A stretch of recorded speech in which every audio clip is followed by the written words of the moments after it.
All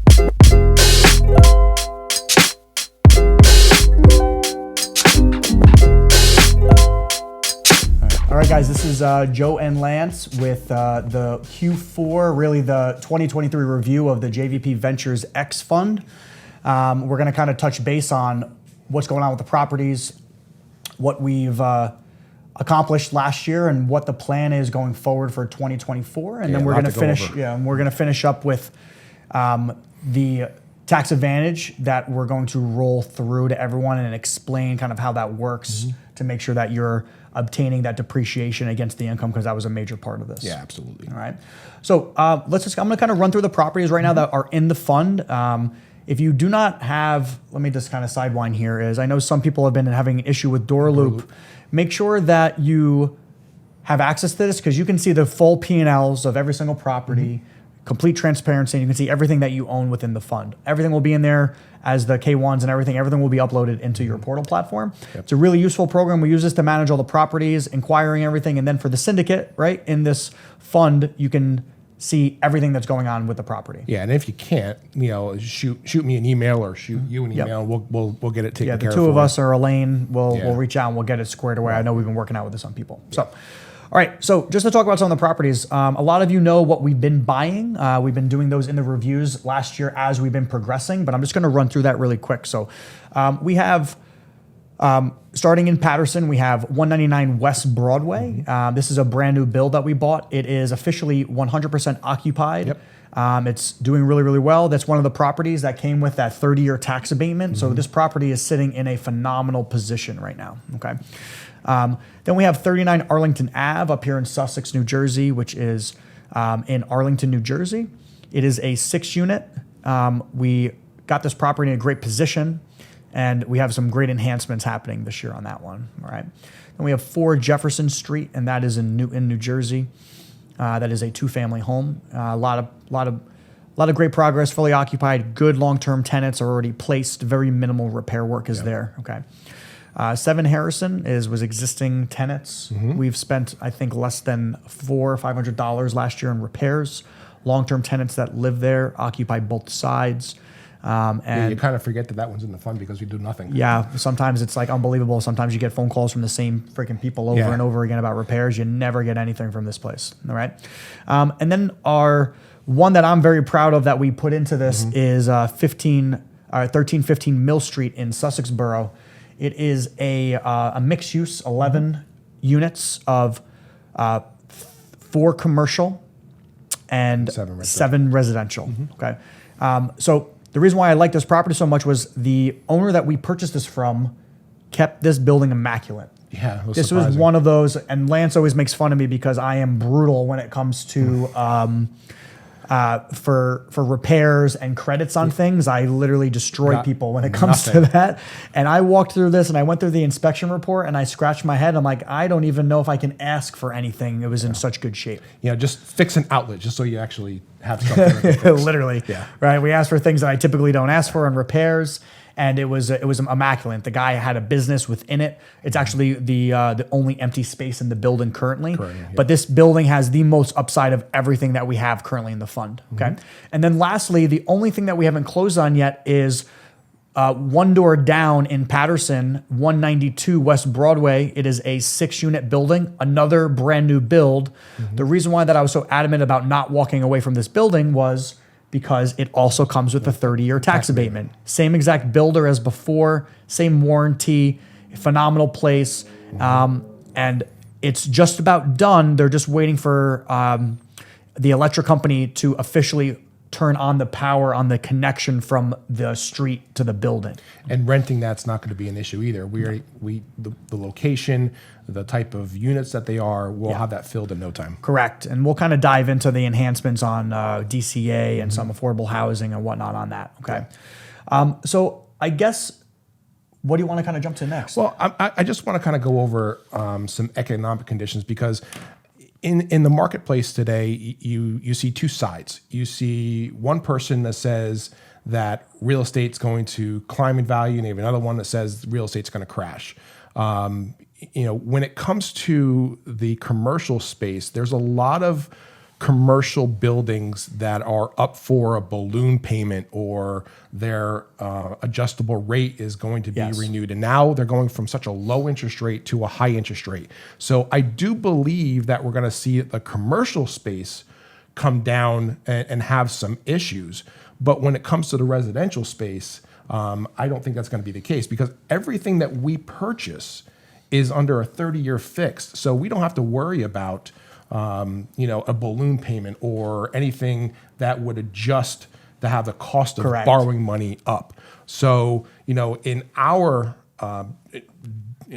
field, I think we're immune to that, or not exposed to what is out there. Now, there may actually become a lot of really good deals out there in the marketplace. 100%. So we may want to be in a buying mode moving forward, not necessarily for this fund since the fund's going to close, but we may want to, obviously do another one and get things going. Of course. So just to jump on Lance on that one. So prospectively, this is how you want to think of this: is commercial loans come every 5 years, right? And then what happens on the commercial loans is you then go to whatever the prime number is, plus typically 2%. Margin, yeah, 1% or 2% is typically the number.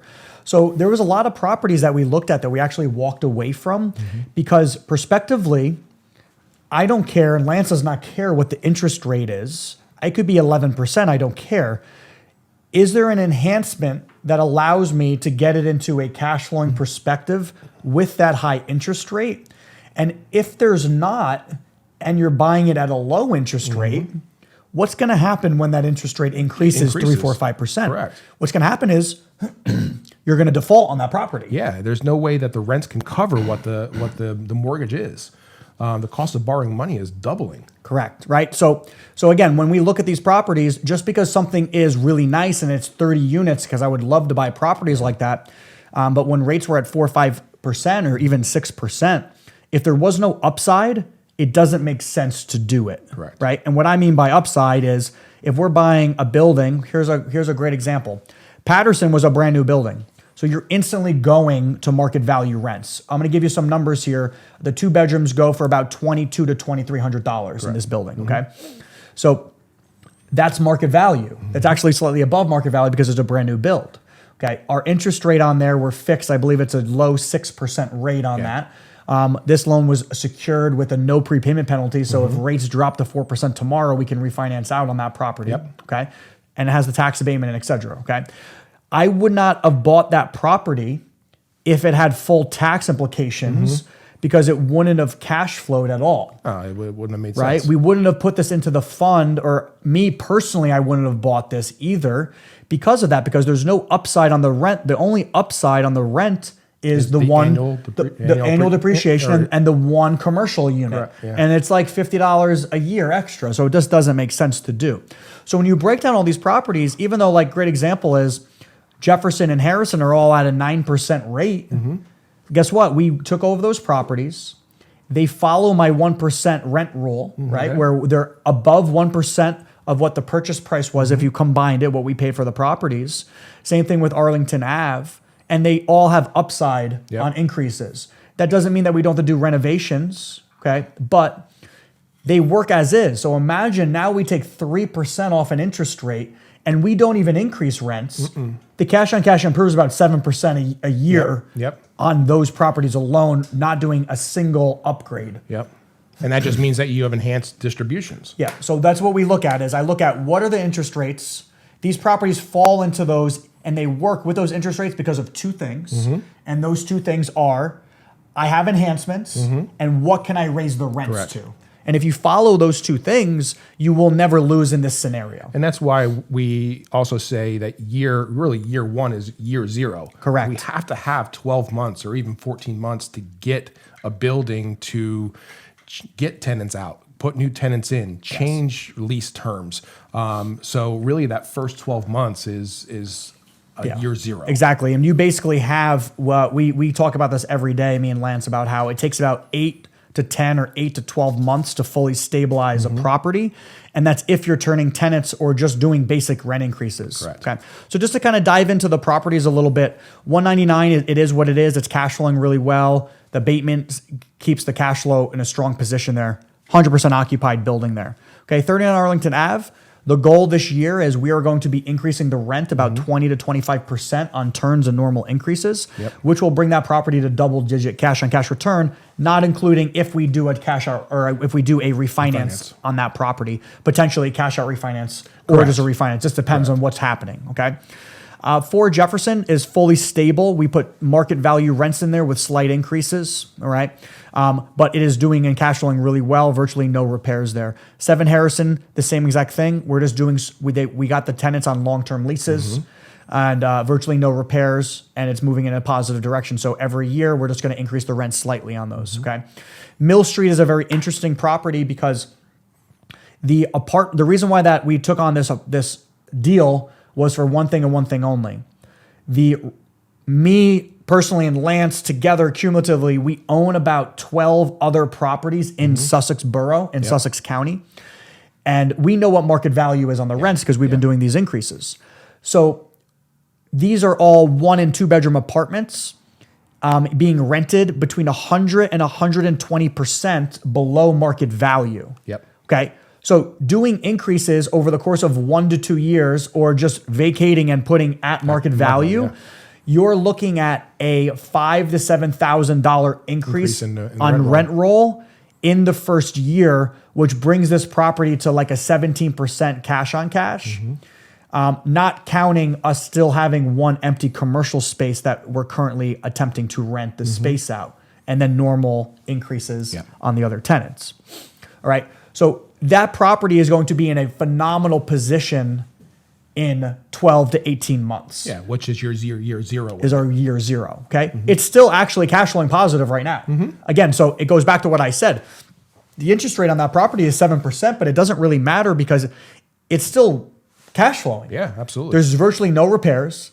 We had some guy crash into the soffit, but he paid and fixed it, right? It's just like dumb shit, but like the property is in a really, really good spot, and it is in a prime time location. It's a corner lot. Corner lot in the center of town, in a developing town where they just put in a brand new ShopRite that's bringing in, I believe, 300 to 500 jobs. So there's a lot of development in this area. And again, I know and Lance knows what the rental market is in this area, and it's going up and up and up.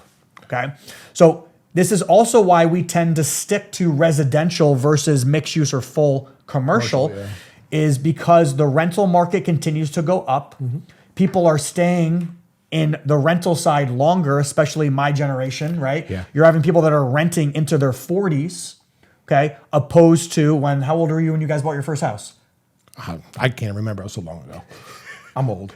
Right? Mid-20s was typically the target point when people were buying houses, right? I'd probably say it was the mid-20s. That doesn't really happen anymore. So the renter's market, because rent has continued to go up, and people are not able to save enough money for down payments, okay? So that's why the rental market, and you're gonna see a huge boom, in my opinion, in the multifamily marketplace over the next 2 years as rates start to come back down. Yeah, and I hear all the time with talking with family and friends, especially those that are in a real estate or want to purchase a primary residence, is like, I can't afford it because interest rates are so high. So, correct. Just for us, we look at the deal where, all right, we may buy that 2-plex or 4-plex or even larger. And if the numbers work from the renting to what we can borrow the money at, that's a deal we take. Correct. Where someone looking at it from their own personal side, well, I'm just looking at the rate and I don't want to pay 8, 9, 10% for a rate. Correct. So, yeah. All right. So that kind of covers the properties and the positions that they're in. The last thing is, I'm going to just touch really briefly on 192 West Broadway. That's the property we're closing on in Patterson from the same builder. I mentioned why we're still waiting. We were supposed to close in December. I've been dealing with these from a management perspective of how this operates. When you're working with utility companies, you're at the mercy of them, and it happens when it happens. Okay. So the last property purchase is 1.425. That's the purchase price on that property.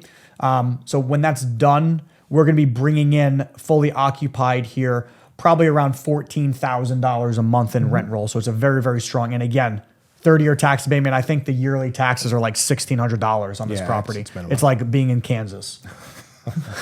Not that there's anything wrong with Kansas. Oh, there's a lot wrong with Kansas. Yeah, I know, it's barren.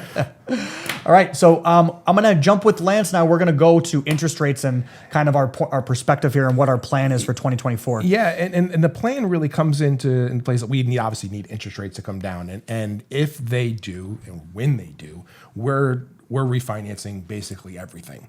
We're going to try to pull out as much capital as we can because we raised rents. We can distribute that capital back to the shareholders and continue to rock and roll. But again, until that happens, and I don't know if it will happen in the next year or not, but when it does, we're ready to pull that trigger and refinance out everything. So a lot of these loans that we're on are on no prepayment penalties. Correct. That's or important. a 1-year prepayment penalty. So again, if you're unfamiliar with what that means, is typically a bank is going to give you a prepayment penalty if you were to sell or refinance the out. property within a certain time frame. So I would rather pay a slightly higher interest rate and not have a prepayment penalty or a 1-year prepayment penalty at a 9.25 versus a 9% rate. Correct. It's very minimal, but then in 12 months, we can refinance out without any penalty. So typically penalties are if you have $1 million loan on a property and you refinance out within the prepayment penalty, it's typically a 5% prepayment penalty. And it's a declining scale. Yeah. So typically you're in that scenario, that's a $50,000 loss that the bank is just withholding from you.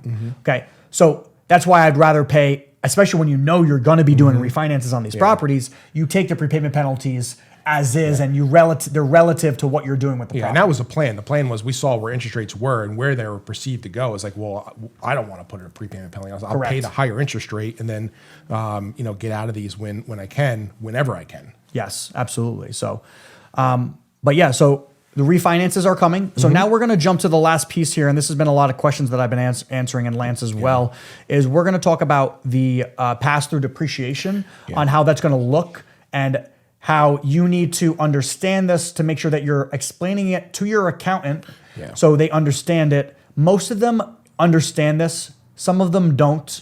Yeah. So that's why you need to present it a certain way. And we're more than happy to do that with you if they're having a hard time with it. But we want you to understand what you're getting. Yeah. Our accountant is doing the cost segregation.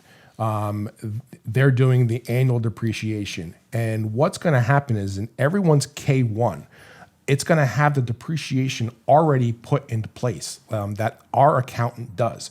It's going to be passed through into that K1. So even though you may have received distributions in, $2, $3, $4, $10,000, that depreciation is going to show a major loss on that K1. And it's not that the buildings did bad. It's just that we wrote off what we're allowed to write off. And that's the purpose of this is to get as much write-off as you possibly can. And it's all going to be happening within that K1 that you don't have to do anything about except really hand it to your accountant saying, here's my K1. The depreciation is already going to be in there. Correct. So the flow of this is, think of it like this. We buy a property, okay? We do a cost segregation study, we hire a company, or we do it on site if the property value, it's all based on the property value. It's pretty much what, $600,000? They actually changed it. It was 600 and now it's $1 million and under. Okay. So $1 million and under can be done by an accountant without having to go out and hire an outside team to do a cost seg, okay, or cost segregation study. Okay. So we have a few properties that are going to fall into that, okay, from a sheer value perspective. So what they're going to do is they're going to go out and do a cost segregation study. They're going to depreciate everything. The windows, the roof, the fixtures, the furniture, the doors, the cabinets, the toilets, everything, okay? And then we're going to get a percentage that we're going to be able to write off. Typically that falls between 21 and 25% of the value of the property. So if you have $1 million property and they get let's just use a nice round number, 25%, that would be $250,000 of $250,000 in depreciation. Then what you're allowed to do now is you take what's called advanced bonus depreciation. In 2023, you're allowed to take 80% of the $250,000 in advanced depreciation, and you still get to claim your yearly depreciation with the exception of what you're taking in advance. And that number did change. It was 100. It was the previous year. Yeah. And in 2024, it's 60% unless that gets changed again, which most likely will because it booms the economy when there's advanced bonus depreciation, dollar for dollar perspective. Okay. So this will all be outlined in your K1. So an example of this would be is if you've invested $100,000. Okay, let's go through this. And we got a cumulative depreciation of, let's say, $80,000 per person. Your K1 is going to dictate that you only have a taxable income of $20,000 in that scenario. And that is not including any of the construction depreciation that you will receive as well. Okay. So you will get very close to a dollar for dollar, or very, very close. I've been telling people expect 82 to 84 cents on the dollar on a depreciable amount is a pretty reasonable amount there. That seems to be the average. Okay. And again, that does, and you also, everyone did get paid their first round distribution for Q3. So that money is also offset because of the normal yearly depreciation on this property. But your K1 will reflect that. The K1 should be out in the next 4 to 6 weeks, roughly, to everybody. So you can submit that. Any tax questions, me and Lance have taught ourselves the ins and outs of this. I can explain everything to you from A to Z when it comes to this. Yeah. Yeah. And, kind of leading into after the depreciation is we talked to, you briefly mentioned distros where everyone had their Q3 distros. We're not doing a Q4 distro. And the reason why is because we want to increase property reserves for one, snow plowing, which Correct. I want to, I'll talk about that in a second. Had a major expense. We've had a couple inches of snow and it seems like everyone's charging us an arm and a leg. But we also want to hold back capital until we close on that final property. Correct. So the biggest thing here is we're going to keep that roughly the distro numbers are around $55,000 to $60,000 is the rough distro there. We're going to hold off on the distro until we close on this property. Come the end by the end of February for 192 West Broadway, and then we're effectively closing the fund. Just so everyone knows, there's been no other money infused into this fund, so everyone's percentages are there's no dilution. There's zero dilution, so that is what it is. Okay, then from there, once we close on that property, just to give everyone an idea, the snow removal was in the last 3 weeks in New Jersey for our properties have been around $15,500. Yeah. Okay. So if it snows 12 inches again, you're looking at another $10,000 bill. Correct. It's insane. So we're increasing our reserves slightly on the properties that are typically affected by the snow here, just to make sure that they don't operate at a negative, because we don't want the properties to be paying an interest to the property management companies covering these costs. Correct. All right. And we plan on Q1 distros to start as normal, which will be April. Will be April, so 2 to 3% at that point on a normal distribution going forward. Yeah. All right. So that's our Q4 review on the Ventures X Fund. It was an exciting year for what we did and what we accomplished. Most funds don't incorporate a lot of properties, so it's very different. But the expectation is our cash on cash returns are going to be great, and we have a lot of ways to get money back through refinances this year. Major rent increases on all the properties. And overall just, a nice cash flowing depreciable asset where we'll have nice tax savings, for the time to come. Yeah, the interesting thing is like most syndication firms do one building inside of their syndication. We have what, 1, 2, 3, 4, like six. Which gives us options where we can return capital back on one property or two properties, where if it's another syndication firm that says one, you're stuck until that one property can do something. And we have options now. And we have an option of 3 properties to do refinances out, even though they're smaller dollar amounts. Call it the cheapest one, $300,000, and the largest about $1.3 million that are capable of doing the refinances. But if we're pulling out, let's just say, $100,000 on one of the properties and you own 5%, you're getting $5,000 back. $5,000. I mean, it's right? $5,000. Non-taxable because we're adding more debt to the properties. Correct. Okay. So again, if you have any questions, always feel to reach out to myself or Lance. Circle back on Door Loop. Make sure that you're intertwined there, and we will keep everyone updated on progress and the K1s that are to follow in the upcoming weeks. Sounds good. Peace.